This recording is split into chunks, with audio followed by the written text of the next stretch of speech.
Hello, I'm Dick. And I'm Eric, and we're the Annuity guys. Eric, when is it good news to make nothing on an annuity to get a big zero? When zero is your hero? A hybrid annuity. It sounds like an awful plan. Why would you want nothing? Something for nothing? Well, it's when everybody else is going backwards. You know, if you can eliminate the red numbers and truly just take a zero. When your friends are saying, like in 2008, I lost 38%. Yeah, 38%. How are you doing? Well, Yeah. I got a zero. Yeah, gosh, I didn't make anything this year.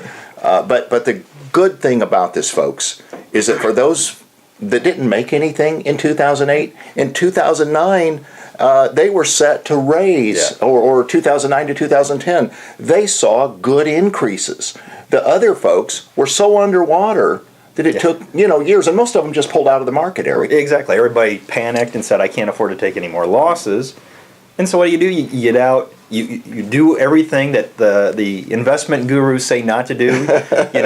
You get out in the worst possible time, and then when everybody else has been making money for 3 or 4 years, now it's time to get back in, right? Yeah, exactly. Well, you have to reverse the process. Yeah. You don't want to sell when it's low. No.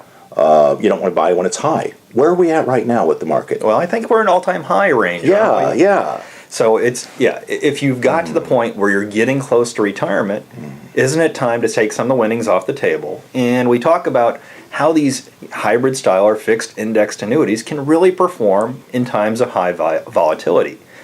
If you're expecting the correction, what do you want to do? You want to stay in the market and just kind of ride it out, or do you want to protect some of those dollars and put them in a position where zero can be your hero if we do have a correction? Yes. But if we don't, guess what? They keep continuing to Right, because you haven't really pulled out of the getting some of that upside of the market, so you can still get that upside. But right now, Eric, everywhere you look, the economists are saying we're at all-time highs. Yeah. We're going to see rates raise. Even if they raise modestly or moderately, that dramatically affects the stock market. And so we know that the stock market is likely to go through some type of a correction. Yeah. And so there's a two-prong effect here. One, the market's high, so it's a great time, like you say, to take some of those earnings, some of that, blessing, take it off the table and make it secure, make it the foundation of your portfolio. But the other thing about annuities is that annuities have timing also. Yeah. So that when rates are high and guarantees are strong, like they are right now, once everybody starts looking at annuities and saying, wow, I've got to get out of the market and get into annuities, what happens to those rates and guarantees? Well, it's supply and demand. That's right. When you've got everybody piling into the annuity world because it's, hey, guess what? This is a place to be because I can actually have a sound retirement without having to worry about taking losses. Yeah.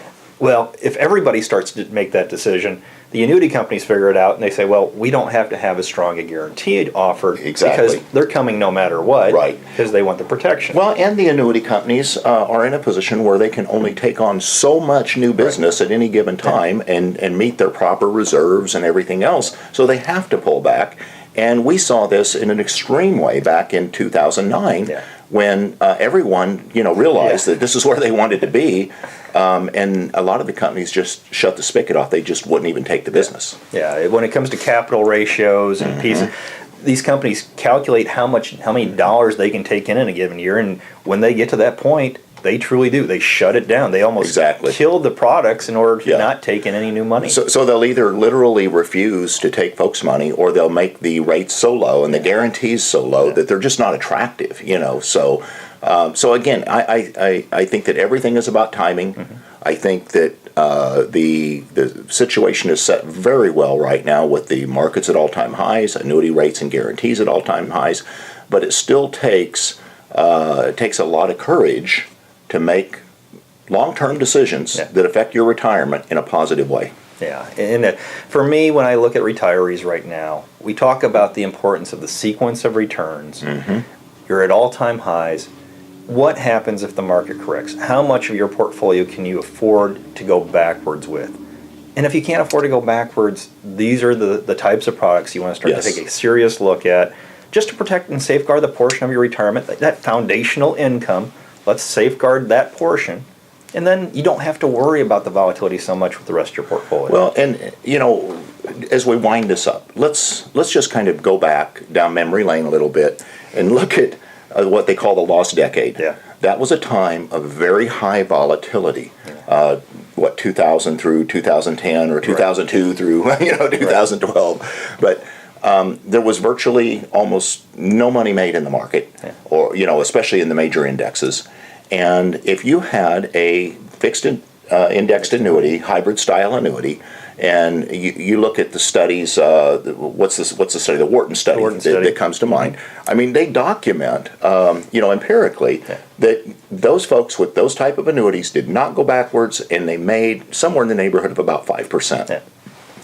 And those folks that didn't, they got the zero, but it's not their hero. Right, exactly. And so many of those folks got out of the market, never got back in, never got the advantage of the upside, because you just never quite know when to get back in. Yeah, as a retiree, it's comforting when you know that zero can be your hero in these types of products. Yeah, absolutely.